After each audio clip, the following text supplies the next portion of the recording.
আর.জি. কর হাসপাতালের অর্থোস্কোপি রুম এখনই খুলতে নারাজ হাসপাতাল কর্তৃপক্ষ এবং তার কারণ হিসাবে সিএফএসএল এর রিপোর্টে যে নয়া মোড় তার জেরেই এখনই অর্থোস্কোপি রুম খুলতে নারাজ কর্তৃপক্ষ।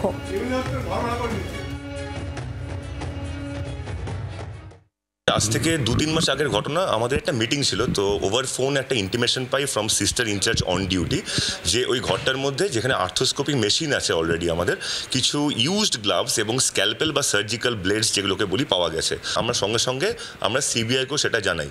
তো আমরা জানতাম সেই সময় পুরো এরিয়াটা ছিল under the jurisdiction of CBI.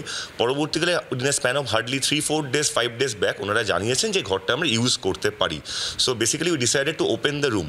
তাই জন্য ওইখানে আগে একটা লক অ্যান্ড কি করা ছিল, তার উপরে একটা সিল মতন করা ছিল। তাই সেট যে তাহলে সিলটা খোলা হোক, কিন্তু যেদিনই সিলটা খোলা জাস্ট হয়েছে that moment we receive the CFSL report. আমরা তাই জন্য লক অ্যান্ড কি আর ওটা খুলিনি, যে অবস্থায় ছিল লক অ্যান্ড কি রাখা হয়েছে। কথা বলবো অর্কদীপ্ত মুখোপাধ্যায় রয়েছেন আমাদের সঙ্গে সরাসরি প্রতিনিধি। অর্কদীপ্ত, সম্প্রতি সিবিআই এই রুম খোলার অনুমতি দিয়েছিল, কিন্তু তারপরে এই সিএফএসএল এর রিপোর্টের পর এখন হাসপাতাল কর্তৃপক্ষ এই রুম খুলতে চাইছে না এবং এই রুম বন্ধ থাকার জেরে ভোগান্তির মধ্যে পড়তে হচ্ছে রোগীদের। তাহলে কি বন্দোবস্ত বা কি বিকল্প কোনো পথের অবলম্বন করছেন হাসপাতাল কর্তৃপক্ষ?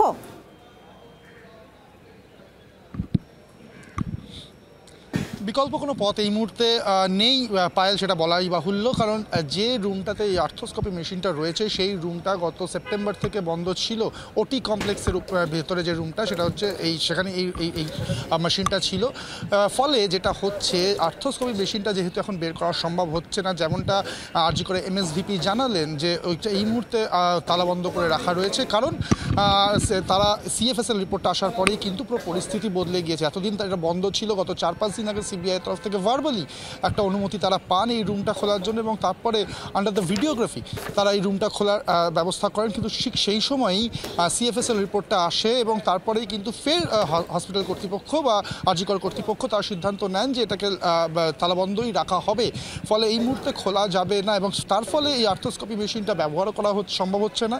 এবং যে সমস্ত পেশেন্টরা এই বিশেষ চিকিৎসা করাতে আসছেন এরকম অনেক পেশেন্টকেই কিন্তু ফিরিয়ে দিতে হচ্ছে আর.জি. কর কর্তৃপক্ষের তরফ থেকে, যেটা কিন্তু রোগী পরিষেবাতেও কিন্তু একটা অসুবিধার সৃষ্টি করছে। ফলে এই মুহূর্তে বিকল্প কোনো ব্যবস্থা নেই, যেটা আর.জি. কর কর্তৃপক্ষের বক্তব্য বা যেটা এমএসভিপি আজ আমাদের জানিয়েছেন যে যতক্ষণ তারা একটা রিটেন নির্দেশ পাচ্ছেন সিবিআই এর থেকে ততক্ষণ তারা কিন্তু এটা খুলবেন না। কারণ ওখানে কিছু ইউজড গ্লাভস কিছু স্কালপেল পাওয়া গিয়েছে, যেটা হতে পারে ইনভেস্টিগেশনে কোনো রকম কাজে আসতে পারে।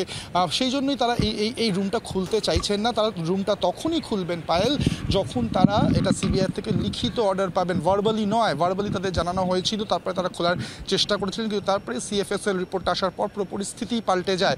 ফলে যতক্ষণ না রিটেন এভিডেন্স বা রিটেন নির্দেশ পাচ্ছেন ততক্ষণ কিন্তু তারা এটা খুলবেন না বলেই জানিয়েছেন। পায়েল। বাংলার আওয়াজ, বাঙালির আবেগ, জি 24 ঘন্টা।